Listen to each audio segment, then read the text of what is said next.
Snow White and the Seven Dwarfs. Once upon a time, a long time ago, a king and a queen ruled over a distant land. The queen was very kind and lovely, and all the people of the realm adored her. The only sadness in the queen's life was that she wished for a child but did not have one. Winter's day, the queen was sitting near an ebony window and knitting woolen cloth. Sure, suddenly a beautiful snowbird sat on the window, startling the queen. The bird distracted the queen's attention, and she pricked her finger. A drop of blood fell down on the snow outside her window as she looked at the blood fall on the snow outside her window. Is turned into a baby. Like face, she was surprised and said to God, "Oh, snow, God, I wish that I had a daughter that bed, slant as white as snow, lips as red as blood, and hair as black as a bonny sun." After that, the queen became pregnant, but at the same time, she feels sick. Many doctors tried to cure her, but she did not recover. "Oh, Claire, don't worry. You will be all right, son. Please don't lose hope. Trust in God. Our dream of having a baby is about be fulfilled. Yes, my dear. I am hoping for the best. The snow God has blessed us."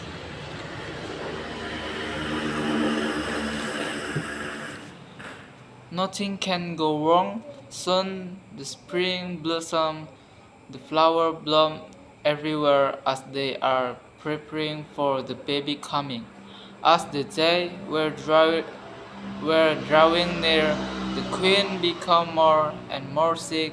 It was a spring morning. The sun was shining like it had to melt the lantern winter snow.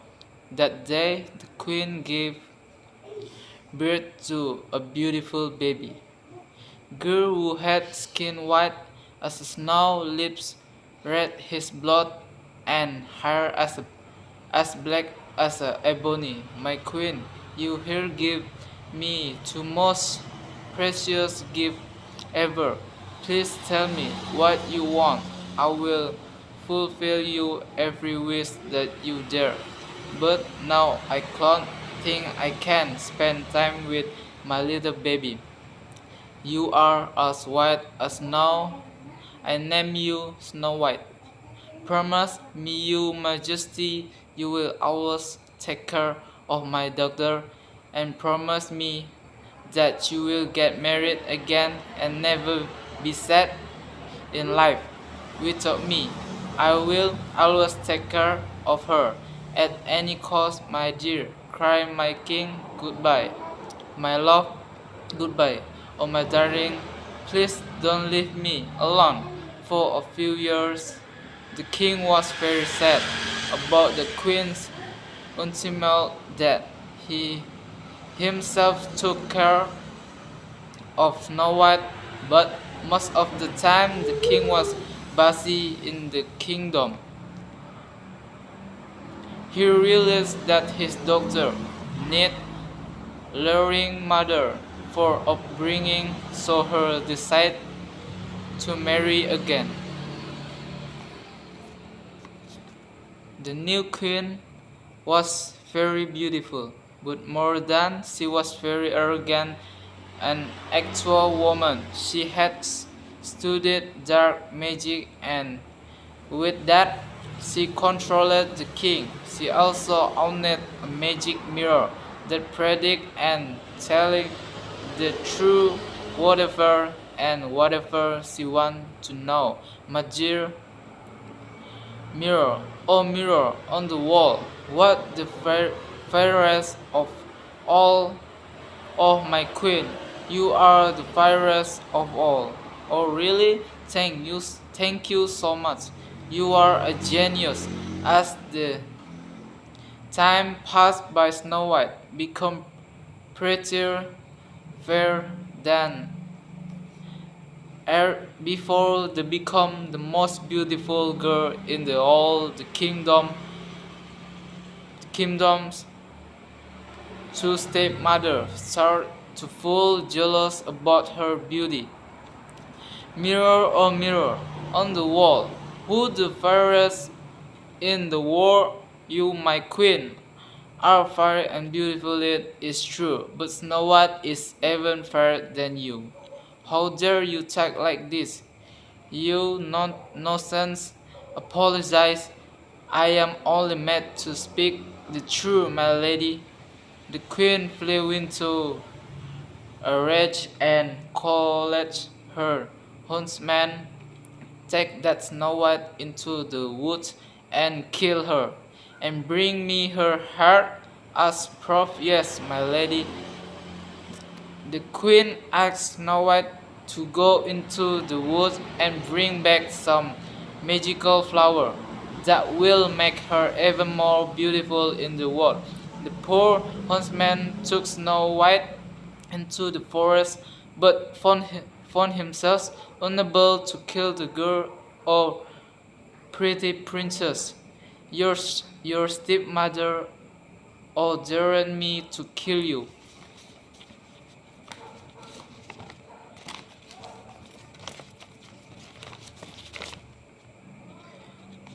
But I can't kill a beautiful and kind soul like you. Run away as far as possible and never turn back to the castle again.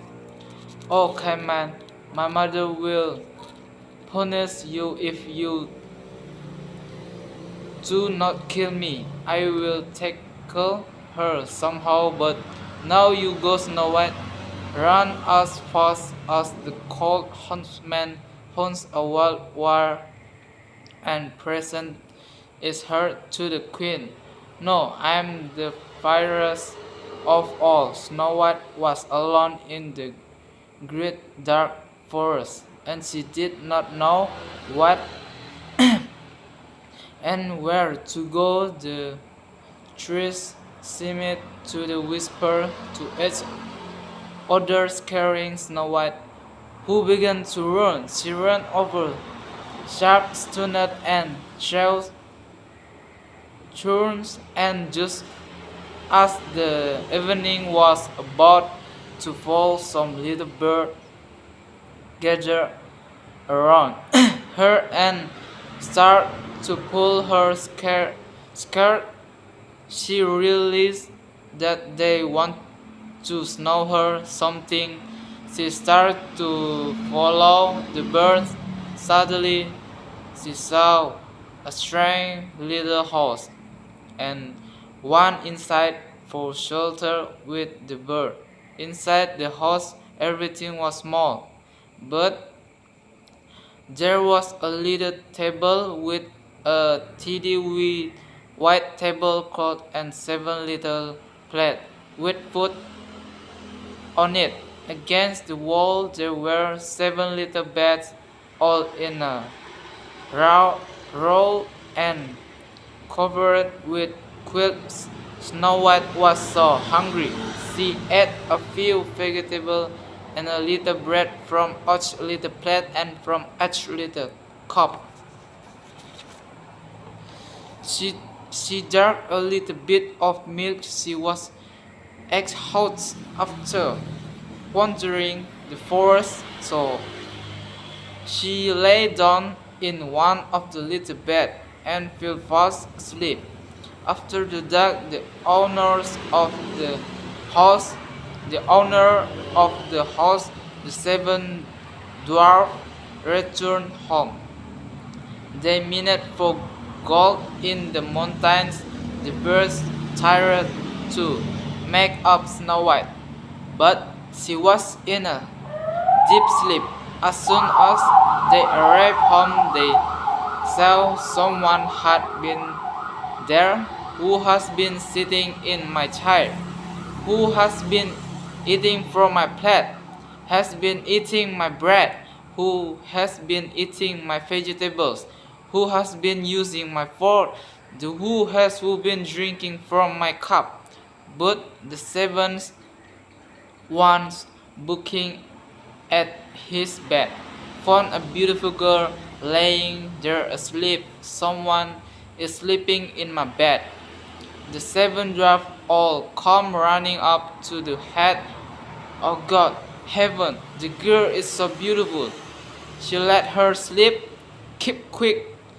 They all fell fast asleep surrounding her bed the next morning. Snow White wake up, and when she saw the seven dwarfs, she was frightened. The dwarf wake up, hearing her, shouting, don't be scared. We are the dwarf. You are in our house. What is your name? My name is Snow White. How did you find your way to our house? Snow White told them about her world star. The dwarves spoke with each other for a while and then said,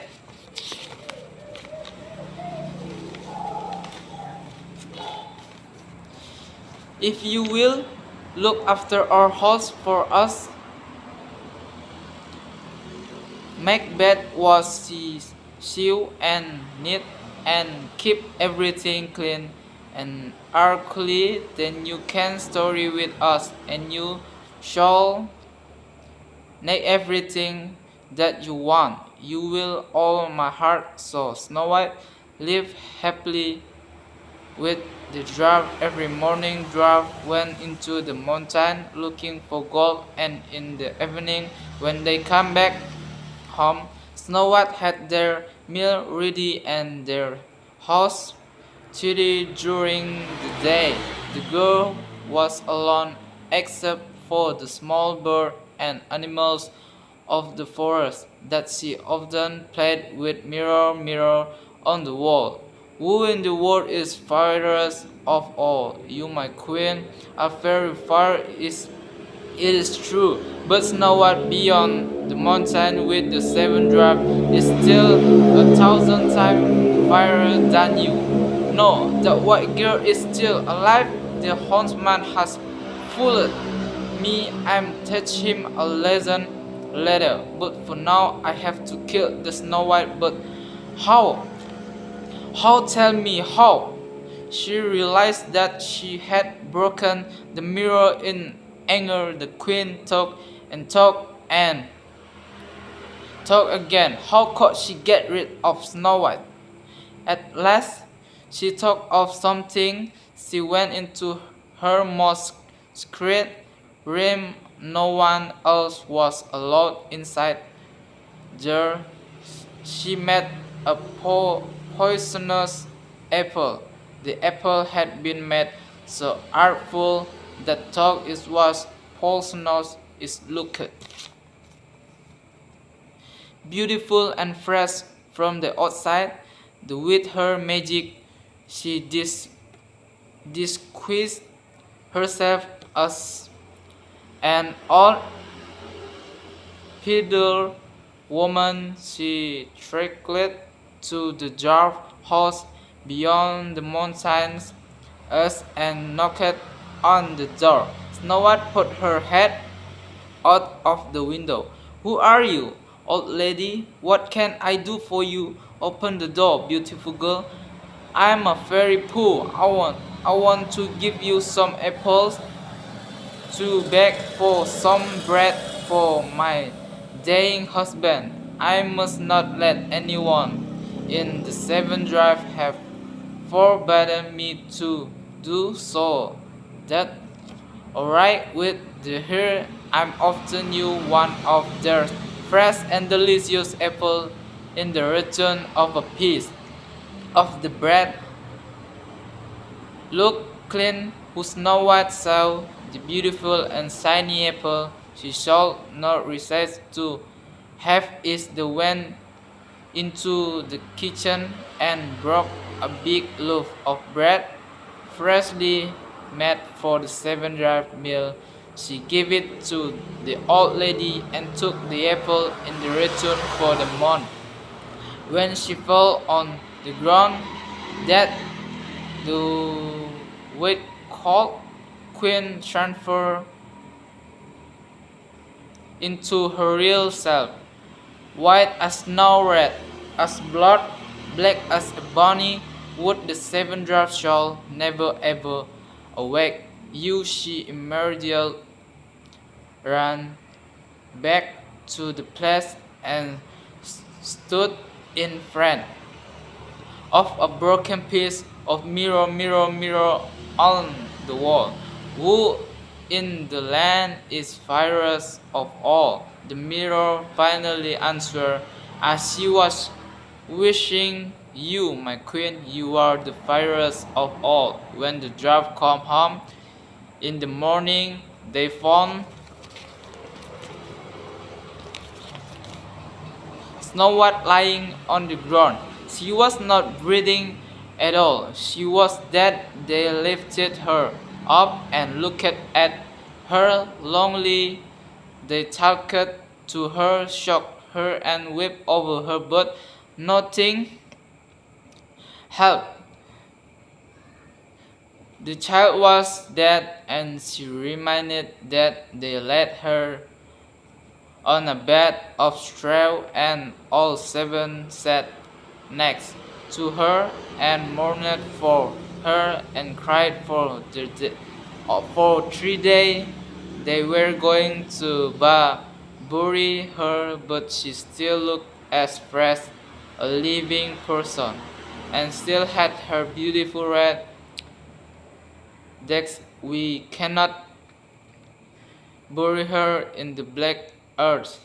She should remain white, spotless as the steel is. They made a transparent glass coffin so she could be seen from all sides. They laid her inside and wrote with gold letters in the box, "Her lies the princess Snow White." They put the coffin outside on the mountain. Now the animals and the birds come to and moment for Snow White. At the same time, a prince entered into the same mountain area, to whom he saw the crown of dwarfs and animals around the glass case. The princess wondered what in the world would be in the case that attracted so many pretty animals. The princess went near and read what was right on it with golden letters. He thought this was the same girl who he had always dreamed of them. He saw the dwarf. Nerve, let me have this pretty girl. We will not sell it for all the gold in the world. Please give it to me. I cannot live without being able to see her. I will die if you won't allow me to take her. Are you crazy? What will honor her? And with a moment near my